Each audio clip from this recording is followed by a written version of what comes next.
Akunar kali ini untuk pertama kali menggunakan CAT, Computer Analysis Test, sangat baik, sangat bagus. Karena dengan adanya CAT, dengan pelaksanaan CAT ini akan memunculkan hasil yang sangat privat, bahkan orang per orang akan mengetahui nilainya sendiri. Bagaimana nilai hasilnya itu akan terlihat langsung setelah mengikuti tes, kemudian submit, itu akan mengetahui nilainya berapa dan dinyatakan lulus atau tidak lulus. Tidak seperti yang dulu, kalau yang dulu kita tidak tahu hasilnya itu bagaimana, lulus atau tidak lulus. Kalau dengan dibandingkan dengan ujian tulis manual, kan sebelumnya Ya. Untuk pelaksanaan ujian dengan menggunakan tes tulis dan CAT ini masing-masing mempunyai kelebihan dan kekurangan. Untuk kelebihannya, kalau tes tulis itu simple dia. Simple, kemudian mengerjakan dengan ballpoint, waktunya pun juga terbatas. Tapi kita tidak tahu hasilnya bagaimana, karena yang mengoreksi bukan kita.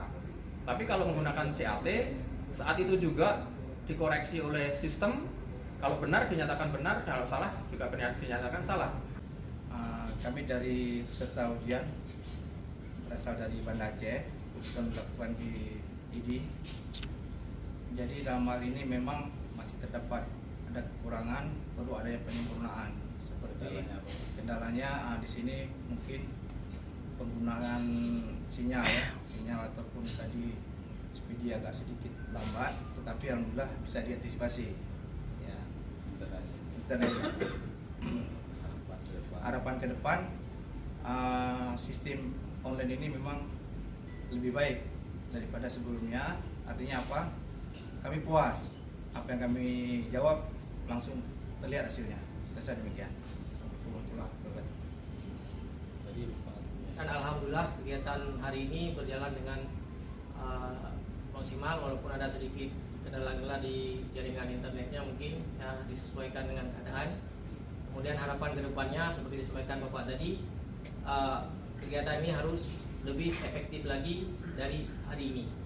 Selain kendala jaringan tadi, kendala lainnya apa? Sejauh yang saya alami sendiri bulan saya sebagai peserta hari ini, tidak ada masalah lain yang memang menjadi kendala yang berarti kecuali dari jaringan internetnya.